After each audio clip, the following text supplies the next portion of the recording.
जब कोविड था तो हम काम करते थे, रास्ते में जब उतरते थे रोड हॉस्पिटल में पीपी किट पहन कर जाते थे। और जो 2.5 साल का मुख्यमंत्री का कार्यकाल होता है उसका आप भी पता कीजिए। घर में बैठकर सरकार नहीं चलाया जाता है, घर में बैठकर राज्य नहीं चलाया जाता है, फेसबुक लाइव से सरकार नहीं चलती है। आने में विक्टिम तो हम पे अन्याय हुआ है।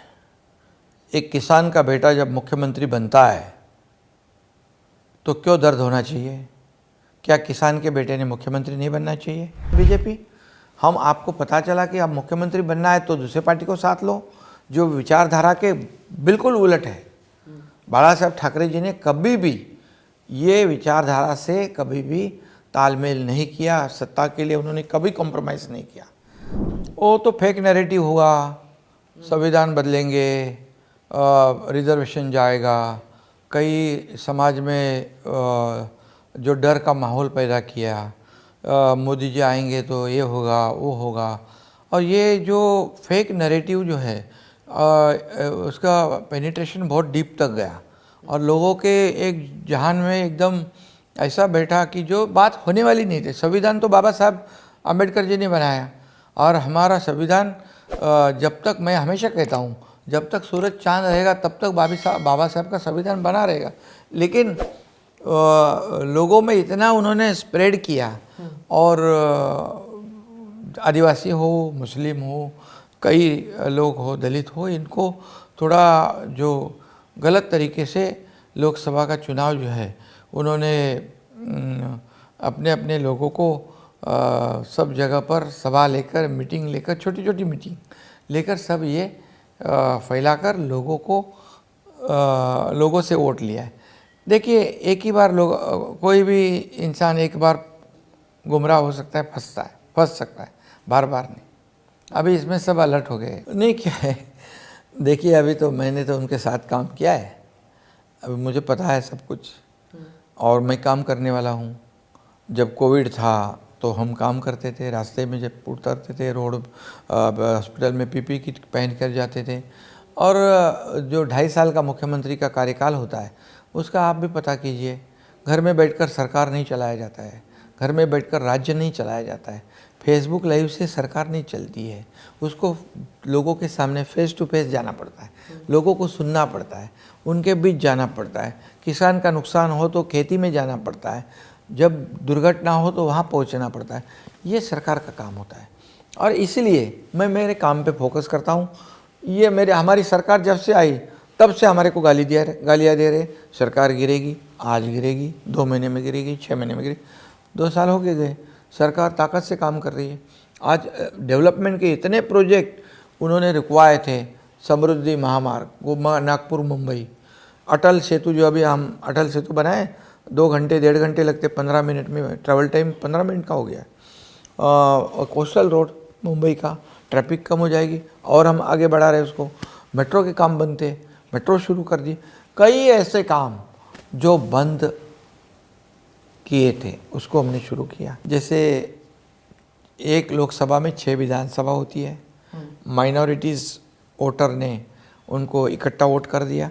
जो एक विधानसभा में 40,000 हो गए, 50,000 हो गए, तो 6 विधानसभा में 2.5 से 3 लाख हो गए। तो एक साथ इतने बड़े वोट मिलते हैं तो फिर वो उसका रिजल्ट बदल जाता है। सही बात है। मुझे दखलंदाजी का भी, इंटरफेरेंस का भी मुझे इतना कोई दुख नहीं लगता था क्योंकि वो मुख्यमंत्री थे, उनका अधिकार है। लेकिन जब उनका एक सहयोगी मिनिस्ट्री में काम कर रहा है तो उसमें उनके परिवार ने, उन्होंने, सब ने इंटरफेयर करना, दखलंदाजी लेकर करना, ये तो न्यायिक नहीं है। और परिवार से आता था आपको? सब जगह से आता था। मैंने कई बार उनको भी कहा कि आप मुझे बताइए जो काम है। इसमें अधिकारियों को उनका सैंडविच हो जाता था। चीफ मिनिस्टर मीन्स पूरे पावर होते हैं उनको, तो किसी भी अधिकारी को बुला सकते हैं, उसको कुछ भी काम बोल सकते हैं। तो मैंने तो कहा मैं तो आपका आदमी हूँ, मुझे बताइए क्या करना है। तो उनको क्या उनके दिल में था, दिमाग में था कि वो थोड़े दिन के बाद जब कुछ अलग सा व्यवहार करने लग गए। ये तो आपको पता लग गया? पता लग गया था मुझे, और उसी का दुख भी था मुझे। माने में विक्टिम तो हम हैं, हम पे अन्याय हुआ है। एक किसान का बेटा जब मुख्यमंत्री बनता है तो क्यों दर्द होना चाहिए? क्या किसान के बेटे ने मुख्यमंत्री नहीं बनना चाहिए? क्या गरीब परिवार के बेटे ने मुख्यमंत्री नहीं बनना चाहिए?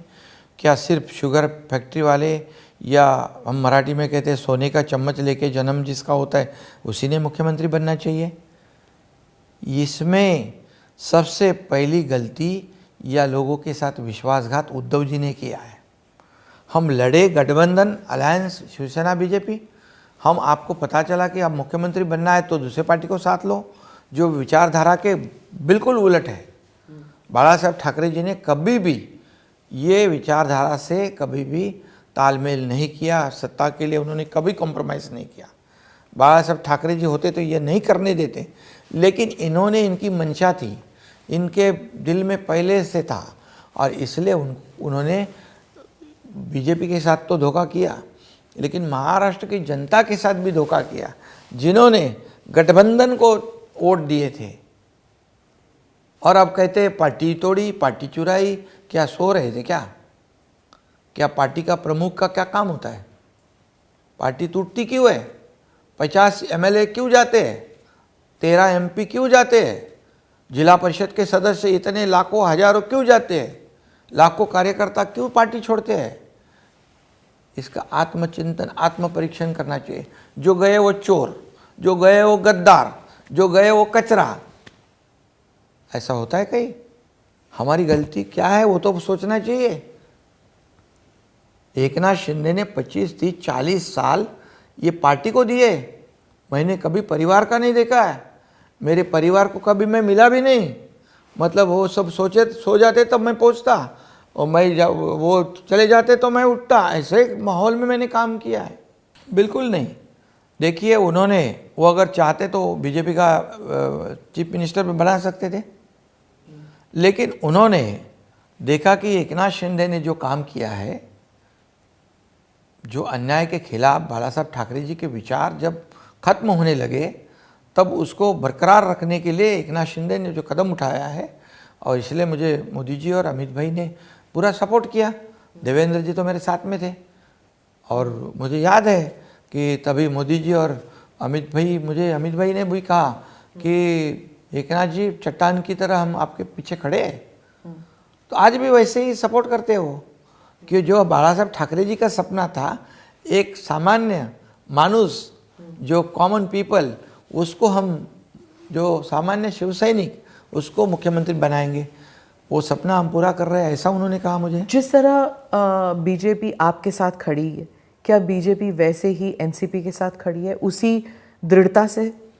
देखिए, इसमें खुद देवेंद्र जी ने भी स्टेटमेंट दिया है।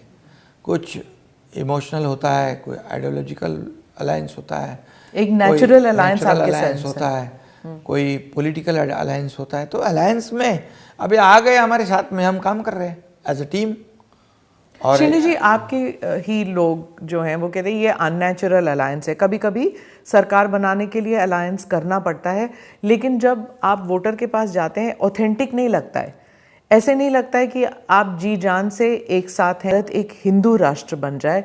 ऑपोजिशन कहती है कि बीजेपी और उसके एलाइज जो हैं वही चाहते हैं कि संविधान बदलकर भारत को एक हिंदू राष्ट्र बना दिया। ये गलत है उनका। संविधान बदलना क्या मुमकिन है? डॉक्टर बाबा साहेब आम्बेडकर जी ने संविधान जो बनाया, पूरी दुनिया में से सर्वोत्तम संविधान हमारा है, और उनके संविधान पे देश चलता है, हमारा सरकार चलता है।